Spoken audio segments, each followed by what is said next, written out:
Você está prestes a ouvir uma história onde cada verdade tem um preço, e algumas não deveriam jamais ser descobertas.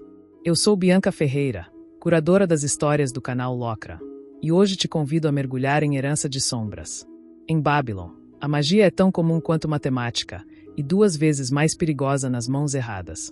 Neste lugar onde o extraordinário é rotina e uma única palavra pode destruir, Elian Thorne é jogado no olho do furacão. Após a morte de seus pais, ele é forçado a viver com um avô que mal conhece. Mas nada é como ele imaginava. As confusões começam rápido, e segredos ainda maiores começam a se revelar. As visões começaram. As sombras se movem. E a guerra já começou, mesmo que ninguém fale sobre ela. 2º de setembro de 1991, Escola Babylon. No corredor, o mundo retornou com violência. Risos altos. Passos apressados. Comentários murmurados alto demais para serem inocentes. Os rostos passavam por ele como sombras rápidas. Ombros colidiam com o seu. E nomes desconhecidos agora sabiam o dele. Não importava o quanto tentasse se encolher. Elian era visto, e não da forma que desejava. Ele diminuiu o passo, como quem busca fôlego num espaço onde o ar é sempre escasso. Foi então que uma voz o alcançou. Arrastada, insolente, mas surpreendentemente atenta. Como se já o conhecesse. Elian Thorne, a celebridade involuntária de Babylon. O último cara tão comentado assim foi o que invadiu as finais montado num porco e usando apenas uma gravata. Elian virou-se. A figura encostada casualmente no batente da porta não era imponente, mas também não precisava ser. O meio sorriso era preciso demais para ser descuido. A voz soava como um instrumento afinado por ironia e curiosidade genuína. Você devia ser, sei lá, mais bronzeado. E talvez com cara de quem sabe o que está fazendo. Elian arqueou uma sobrancelha, o instinto vencendo o desconforto. Eu não me bronzeio. A resposta escapou antes que pudesse pensar. Mas foi sincera. E, estranhamente, libertadora. O garoto sorriu, como se apreciasse a autenticidade.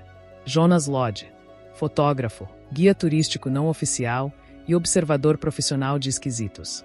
Ergueu a câmera no pescoço, uma Canon analógica com fitas coloridas penduradas. Tô de plantão para te mostrar o campus, mas os robôs de segurança tiveram um colapso coletivo depois do café da manhã. A gente improvisa. Jonas era tudo que Elian não esperava encontrar ali, magro, com cabelo encaracolado preso num coque frouxo, óculos redondos e uma aura de alguém que navegava o caos com charme calculado. Os suspensórios vermelhos completavam a estética excêntrica. Vem, Babylon não vai se apresentar sozinha. Disse, já se afastando. A chuva engrossava, caindo em lâminas finas. Vestiram os casacos em silêncio. Passaram pelo pátio de pedras escurecidas, onde o tempo parecia congelado em cada rachadura. As construções erguiam-se como sentinelas de uma era esquecida, e o som da chuva era quase ritualístico. Bem diferente de Nova York, né? Perguntou Jonas, sem olhar para trás. Muito diferente. Elian respondeu, a voz carregada de mais do que palavras. Nova York era ruído. Babylon era silêncio com olhos. Jonas assentiu. Como se compreendesse sem precisar de mais explicações. Mas você vai se acostumar. Aqui tem alma. Um pouco perversa, talvez. Mas viva. Tem o Afrodite, que é parte casa de rituais, parte clube de strip. Tem o Vila de P #% e nosso bar gay favorito. Com karaokê, se você for corajoso. Às sextas, futebol mágico. Aos sábados, cinema, se sobreviver até lá. E aos domingos, graças a todos os deuses antigos e modernos, HBO. Elian soltou uma risada, curta, involuntária, mas verdadeira. Por um momento, entre a chuva, os prédios silenciosos e as palavras de um estranho excêntrico, ele sentiu que talvez, só talvez, aquele lugar não fosse feito apenas para sobreviver. E aqui, Jonas abriu os braços, parando diante de uma cúpula imensa com vitrais que se curvavam como asas, tingindo o chão com luz líquida. Bem-vindo ao coração pulsante de Babylon. Ao cruzarem o limiar, o calor os envolveu com um alívio quase íntimo. O saguão era vasto, vivo, com um brilho dourado que se derramava pelas mesas longas e vibrava nas risadas, nas cartas que se embaralhavam sozinhas, no vapor que subia das tigelas flutuantes. No centro, um refeitório oval borbulhava como um feitiço em movimento, com caldeirões dançantes e garçons espectrais. Canto dos estudantes, anunciou Jonas, com um floreio irônico. Tudo grátis. exceto os arrependimentos. Esses você coleciona com o tempo. Elian parou por um segundo.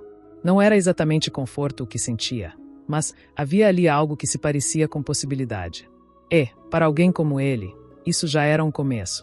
Sentaram-se ao fim de uma mesa ocupada por um grupo que Jonas apresentou com entusiasmo, mas cujos nomes se dissiparam na mente de Elian assim que foram ditos, ecos apagados antes mesmo de serem gravados. A luz da tarde entrava suave por uma janela próxima. Elian deslizou os dedos sobre a madeira marcada de histórias. Um coração entalhado, quase apagado pelo tempo, conectava as letras K e N. Um segredo esquecido, gravado ali como cicatriz de uma outra vida. Essas mesas são mais antigas que boa parte dos prédios, comentou Jonas, entre uma mordida e outra. Sobreviveram ao incêndio de 10 anos atrás. Dizem que o diretor manteve por respeito às histórias que guardam. Mas Elian já não o ouvia. Uma conversa próxima chamou sua atenção. Sussurros carregados de algo que não era apenas curiosidade. Thorne. O nome, o seu nome, soou como um estalo gelado na espinha. Os dedos ainda sobre o entalhe se enrijeceram, como se segurassem algo invisível e cortante. Elian. Jonas o encarava agora, a expressão mais atenta. Você fez uma cara tipo, sei lá, como se tivesse visto um bode dançando balé no telhado. Elian tentou sorrir, mas falhou. Estavam falando de mim. E daí? Jonas deu de ombros. Você é o garoto novo. O enigma. O nome em vermelho na lista da diretoria. Isso vem com o pacote. Eu não? Elian hesitou, a voz mais baixa agora. Não estou pronto para isso. Jonas mastigou devagar. Depois inclinou-se, os olhos fixos nos dele. Ninguém tá. Mas a vida não espera. Tocou levemente o próprio peito. Isso aqui. Carrega mais do que parece. Sei reconhecer. Já carreguei também. Antes que Elian pudesse responder, a cadeira ao lado rangeu.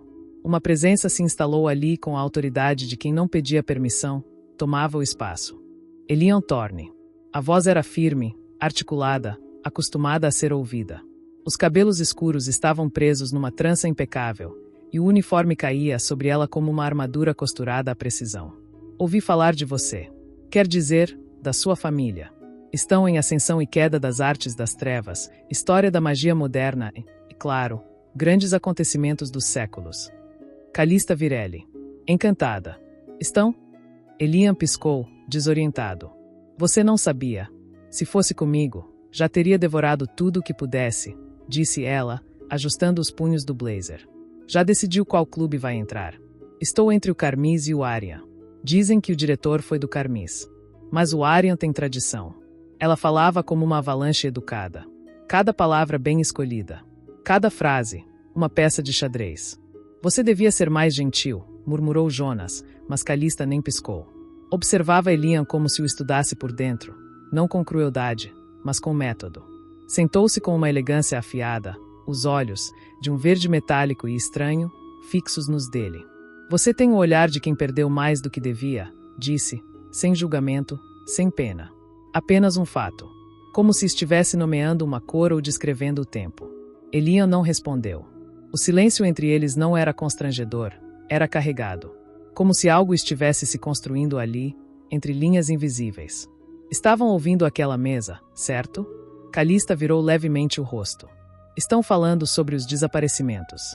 Acreditam que sussurrar esconde alguma coisa, mas minha magia espelhada capta som como ninguém. É, inconvenientemente eficaz. Jonas ergueu as sobrancelhas. Desaparecimentos? Tipo, real oficial? Achei que fosse só boato. Igual ao banheiro que te manda pro limbo se disser cheiro de gambá 3 vezes em frente ao espelho. Calista o ignorou por completo. Não são boatos. Conheço uma garota que conhecia uma garota, enfim. Uma aluna simplesmente sumiu. Sem bilhete. Sem vestígios. E agora estão dizendo que você, Elian, pode estar envolvido. Elian empalideceu. O mundo pareceu inclinar-se. Eu não. Tentou, mas a garganta falhou. Eu sei que não está. Você tem cara de idiota demais para ser vilão. Calista falou sem ofensa, como quem entrega um diagnóstico. Mas é bom se preparar. Os boatos sempre chegam antes da verdade. Jonas soltou um suspiro. Pronto. Agora estamos oficialmente em um enredo com desaparecimentos misteriosos e um possível bode expiatório. Faltava isso para completar o bingo da minha vida escolar. Calista cruzou os braços, recostando-se na cadeira com a serenidade de alguém que jamais duvida de si. Vocês dois são curiosos. Idiotas, talvez. Mas idiotas com cara de que não vão correr na primeira curva difícil. Ela olhou de um para o outro. Então, o que acham? Topam ir até o fim dessa história? Elian hesitou. A gente mal se conhece. Às vezes, as pessoas certas aparecem no momento errado, disse ela, como se citasse um oráculo antigo, e mesmo assim, fazem tudo dar certo. O silêncio que caiu depois não era vazio. Era a semente de um pacto não dito. E Elian sentiu, com um arrepio estranho, que aquilo era o começo de algo que ele não conseguiria controlar. Talvez nunca tivesse controle, afinal. A luz da lua filtrava-se pelas janelas altas do refeitório, derramando um brilho prateado sobre a madeira escura e os rostos pensativos dos poucos que ainda restavam ali. O silêncio entre os três não era vazio, era denso, como se carregasse o peso de palavras não ditas, verdades engasgadas. Calista não desviava os olhos de Elian, como se tentasse decifrar algo invisível sob sua pele. Você acha que estou exagerando? Disse, sem rodeios, como quem já se acostumou a não ser levada a sério. Que estou vendo monstros onde só existem sombras. Elian manteve os olhos na mesa, os dedos traçando o entalhe antigo no tampo como se aquilo pudesse distraí-lo da inquietação crescente em seu peito. Não estou pensando nada, respondeu, a voz baixa, contida, como se até isso fosse demais. Só quero não ser notado. Calista bufou, cruzando os braços. Não ser notado. Elian, você apareceu do nada. Tem um sobrenome que até os professores evitam pronunciar, e os veteranos cochicham seu nome como se fosse um presságio. Acha mesmo que tem esse privilégio? Ele empurrou o prato para o lado. Nem uma mordida. Eu não pedi por isso. Ninguém pede. A dureza em sua voz deu lugar a algo mais brando, quase imperceptível.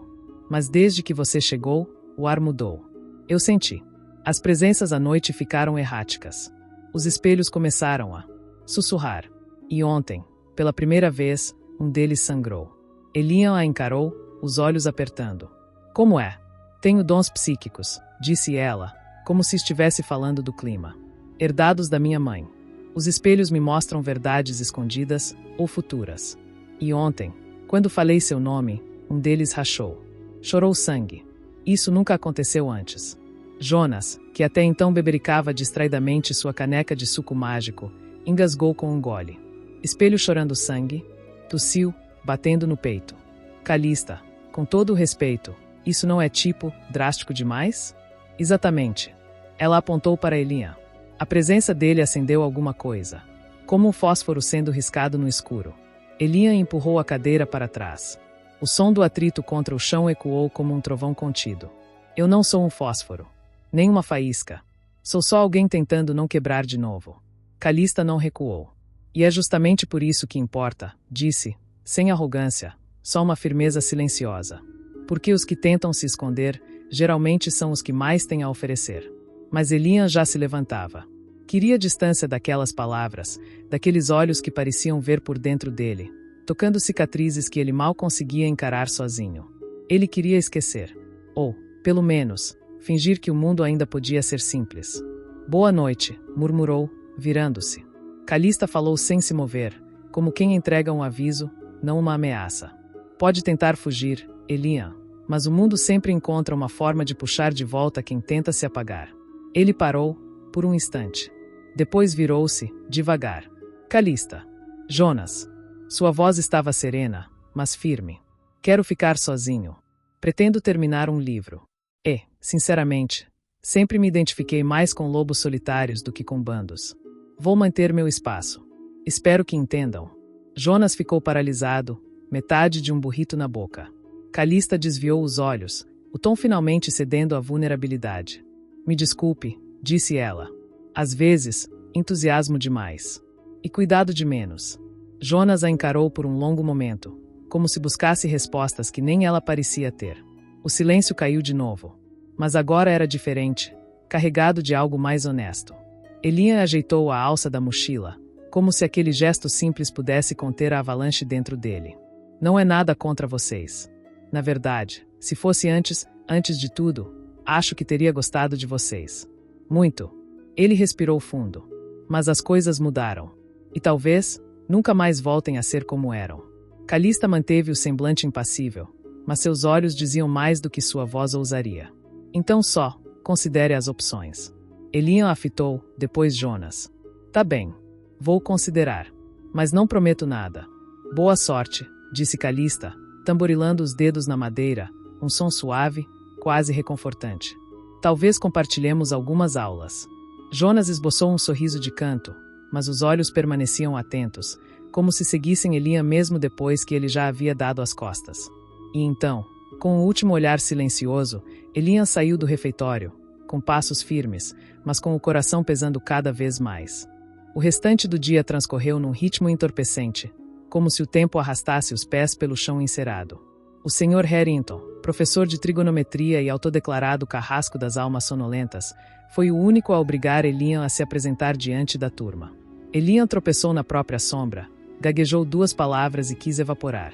Terno roxo escuro com longos rastros e um colarinho de peles brancas com o que parece ser o crânio de um grande pássaro no lugar de uma gravata ou gravata borboleta. As aulas seguintes passaram em flashes.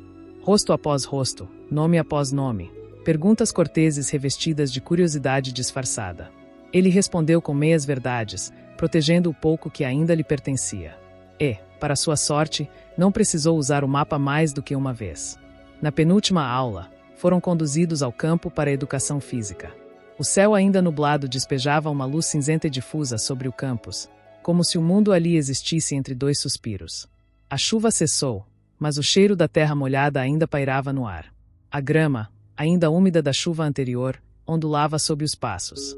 Elian e os demais foram conduzidos até um campo nos arredores da floresta. As árvores ao longe se balançavam com a brisa, como se cochichassem entre si. Outros alunos estavam por ali, veteranos, casais escondidos entre as árvores, desinteressados sentados nas arquibancadas. Vamos, o que estão esperando? Vociferou o professor, uma figura imponente com a pele marcada pelo tempo e olhos de mogno flamejante. 50 metros. Corram como se a morte estivesse atrás de vocês. A voz dele cortava o ar com a precisão de uma lâmina. Seus músculos ainda firmes denunciavam um passado de glória atlética, e seu macacão apertado parecia desenhado para intimidar. Elian se posicionou ao lado de alguns garotos do time de futebol, todos confiantes, rindo. Quando o apito soou, seus pés reagiram por instinto. A dor, a frustração, a confusão, tudo explodiu em cada passo. Era como se o vento o empurrasse, como se algo dentro dele tivesse sido libertado. Por um momento fugaz, ele sentiu o que era estar inteiro. Livre. Por um instante, Elian esqueceu. Esqueceu da escola. Esqueceu do peso. Apenas correu. O vento lhe rasgava o rosto como navalhas frias e, no fundo, aquilo era bom. Melhor do que sentir mais nada. Viram aquilo? Uma voz soou entre os colegas, abafada pela incredulidade. Como ele? Que diabos, ele voou? Ele quebrou algum tipo de recorde? Perguntou uma garota de olhos arregalados. Isso foi incrível. O campo explodiu em murmúrios, como se algo tivesse sido acordado ali, algo que deveria ter permanecido adormecido. Elian retornou ao ponto de partida, ofegante, os pulmões queimando menos do que sua consciência. Seu coração martelava contra o peito, não pelo cansaço, mas pelo susto de ter revelado algo que ele mesmo não compreendia. Como pode correr assim? Gritou alguém, incrédulo. Ele é um demônio. Um carro. Zombou uma voz. Deve ter quebrado o recorde mundial, disse uma garota de feições sérias, franzindo o senho. Isso não é normal. Droga, pensou. Droga, droga, droga. Elian. Santo céu, garoto. O professor se aproximou com um brilho nos olhos que misturava admiração e cobiça. Você é um raio em carne e osso. O time precisa de você, garoto. Foi só sorte, murmurou Elian, ainda sem fôlego, tentando escapar da avalanche de olhares. Eu nunca fui bom em esportes. Mas ninguém parecia ouvir. A multidão murmurava, debatendo teorias. Um deles sugeriu que Elian fosse um licantropo. Outro falou em experimentos secretos. Ele sabia, estava preso. Já era. Droga, murmurou para si mesmo, sentindo o peso do erro. Ei, raiozinho! Gritou um garoto corpulento, saindo de um grupo de veteranos. Se não quer entrar para o time, que tal um duelo? O nome dele era Lucas. Era grande demais para a idade, músculos definidos como estátuas de mármore e olhos que não sorriam. O tipo de pessoa que gostava de plateia. O campo, antes silencioso, ganhou vida. Alunos surgiram de todos os cantos, atraídos pelo cheiro de confronto. Até alguns professores observavam à distância, fingindo desinteresse. Vamos lá, aceita logo. Alguém gritou. Se não tem nada a esconder. Elian hesitou. Ele queria desaparecer, não ser lembrado. Mas agora, dizer não só levantaria mais perguntas. Certo, vamos acabar logo com isso, disse Elian, resignado. O duelo foi decidido, arremesso de peso. Uma escolha óbvia para Lucas, que já aquecia os ombros como um gladiador prestes a matar. Tinha músculos como cabos de aço e a confiança de alguém que nunca havia perdido. Por que pesos de arremesso? Perguntou alguém. Não era corrida. O treinador quer provar que o Elian não é só rápido. Quer saber o que mais ele esconde. Lucas lançou. A bola de ferro cortou o ar como um cometa sombrio e caiu a 23,38 metros. Impressionante, mas dentro dos limites humanos. 23,38 metros. Gritou o avaliador. É o limite humano, murmurou um veterano. Ele não pode ultrapassar isso, senão o treinador o tira do time. Agora é com você, novato, zombou um dos veteranos. Elian caminhou até a marca. Pegou a esfera, com hesitação, sentindo o frio do ferro em suas mãos. Seu reflexo piscava na superfície metálica. Fechou os olhos. Pensou em sua vida, em sua dor, na raiva que guardava as 7 chaves. E, em silêncio, deixou que tudo isso subisse à superfície. Com um rugido contido, lançou. A bola voou. E continuou voando. O silêncio caiu como um véu. 24,10 metros, anunciou o marcador, com a voz trêmula. Ele achava que era beisebol? Sussurrou o professor, ainda de boca aberta. Os alunos começaram a cochichar. Alguns aplaudiam. Outros apenas olhavam como se estivessem diante de algo que não conseguiam compreender. Lucas, estático, sentia o peso da derrota como uma corrente invisível ao redor do pescoço. Você é um monstro, alguém disse, não como ofensa, mas como constatação. Elian não respondeu. Coçou a cabeça, o rosto corado, sem saber onde colocar as mãos. A multidão o cercava como abutres curiosos, mas ele só queria fugir. No caminho de volta ao prédio principal, sentia os olhares em sua nuca. Admiração, inveja, medo e, entre todos esses sentimentos, uma certeza se formava como uma rachadura em vidro. O anonimato havia morrido ali, naquele campo. E assim termina mais um capítulo de Herança de Sombras. Se essa história te prendeu, deixa o like. Isso ajuda muito o canal a crescer e a gente a continuar trazendo mais histórias como essa. Conta aqui nos comentários. O que você acha que está por trás das visões de Elian? Não se esquece de se inscrever no canal Locran e ativar o sininho para não perder os próximos episódios. Eu sou Bianca Ferreira e te espero no próximo capítulo. Até lá, e cuidado com as sombras.